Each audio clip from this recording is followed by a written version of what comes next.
Have an update from the Kansas Highway Patrol here. Not that hopefully any of you are traveling out west, but I-70 is closed now west of Salina, exit 244. That's the latest update as of 7:15 this morning. So not that anyone should be going out that way right now. I mean, I can't imagine why you would need to, but for any friends, family you may have out that way, definitely want to let them know that as well. I-70 is now, it was shut down already west of Salina, but they've just moved that mile marker, that exit to the east on where they're closing I-70, exit 244 just west of Salina. Now, speaking of things happening in Kansas, yesterday, Laura Kelly, governor on the first day of the legislative session, she rolls out plans to cut taxes for Kansans across the board.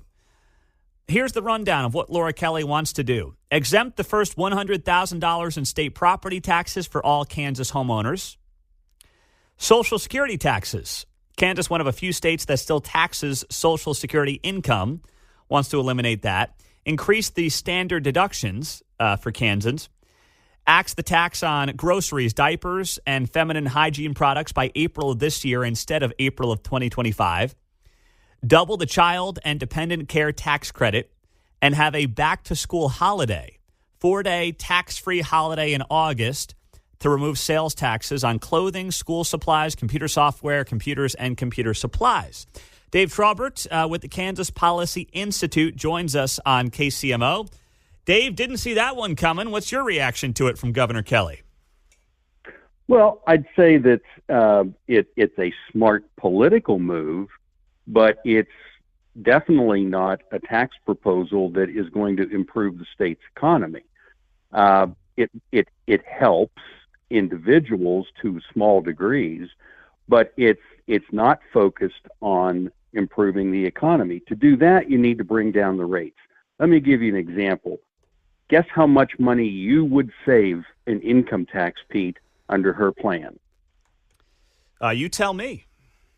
$114. 104. You're talking about all the things I just rolled out there? No, I'm talking about your income tax. Oh, the income tax. I got you. Okay. $114. She's increasing the standard deduction for married couples by $2,000. Mm-hmm. So if if you make more than $60,000, and I'm just guessing you might, mm-hmm. your family income, it's 5.7% of that $2,000 increase. It's $114. That's nothing. Okay. Kansas has the highest income taxes in the region.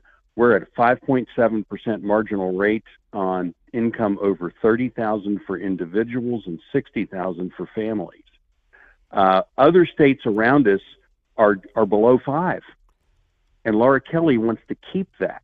Now, you know, the child tax credit, the property tax, that would save you $58. Mm-hmm. $58. Yeah. We're not talking about significant numbers that are going to make a difference in most people's lives. It certainly helps to some degree, but these aren't the kind of things that will change the economy.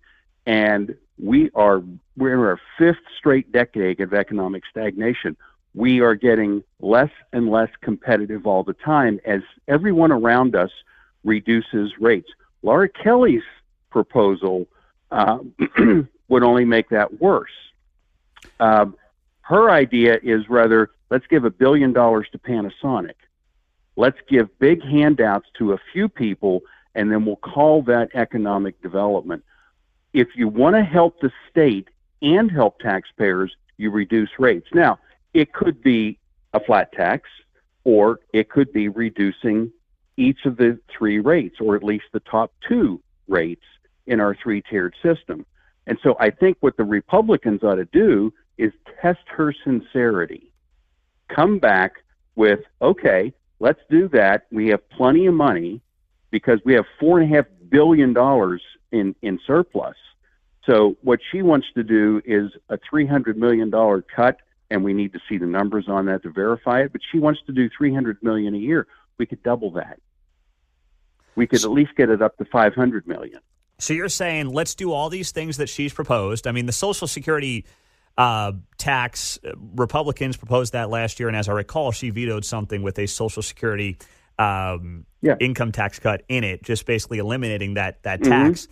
So you're saying, okay, go back to the governor and say, this is a great place to start, and let's also tack on some kind of income tax cut to it, and then we got a deal, and then everybody wins. But you don't think that's going to fly, obviously.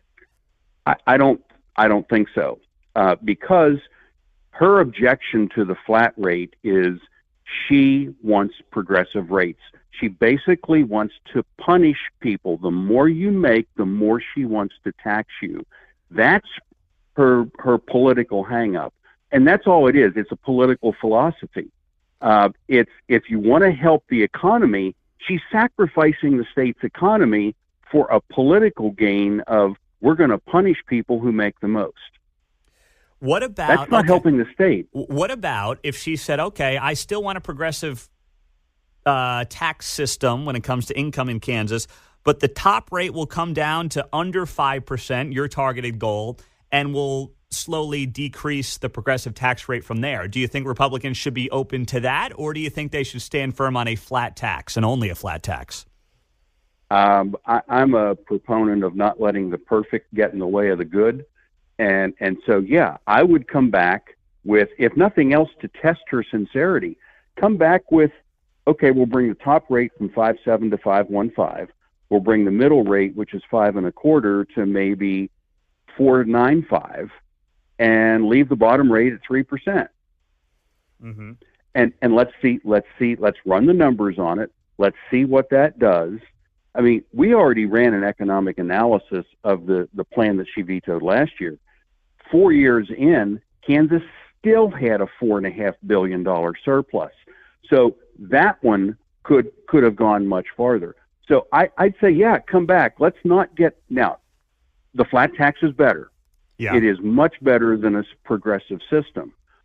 But Kansans are going to be better off with a more attractive three-rate system than no change in the rates. And that's the risk, because she already has Senator Olson from Johnson County and Pyle and one other. She's got several of Republicans and the independent, John Dahl, on her side. So it's going to be really hard to override the veto. At the very least, call her bluff. And make a principled stand on, okay, let's see, if you want to really help people, let's do it, because $114 isn't going to change anyone's life. Yeah. Dave Trabert's joining us on KCMO Talk Radio. Now, if my numbers are right here, if you take the middle rate from 5.25 to 4.95, that's for someone making $60,000 a year, let's say, the average in Kansas for a family, that's $180. So why is that such a more compelling argument than, say, what she's proposing, which is doubling the standard deduction?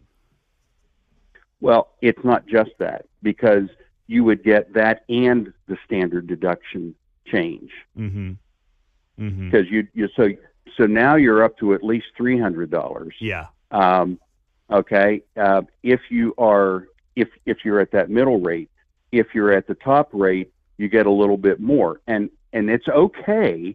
I think that the people who make the most are going to get a little bit larger tax cut because they're paying the most. Yep. If you look at what percentage you're reducing everyone's tax bill, they get the smallest cut in most cases. Mm-hmm. It's a much smaller percentage cut because they're starting from an enormous tax bill compared to the people who are at the other end of the spectrum. Their tax cut will be smaller because they don't pay much tax to begin with. Yeah. And so everybody should get a cut. So you do these, you can make it so that everybody wins. The state gets an economic benefit. Most people, everyone gets a meaningful cut overall, and you move forward. Now, I don't think she would go for that because I don't think she'll come off wanting to punish people who make more than $60,000 and family. This will be really interesting to follow, not just because of how it will play out for the Kansas taxpayer, but also, as you noted early in the conversation, Dave Trabert, the political ramifications of this in a political year where the governor is trying to break that supermajority in Topeka, which is, of course, Republican. Mm-hmm. So, Dave, I know there's going to be a lot more to talk about here. The legislative session's underway. We got education we'll talk about next week and much more, unless there's something else in the news that pops up. So, great stuff as always, my friend. We appreciate you. All right, Pete. Thanks. Take care.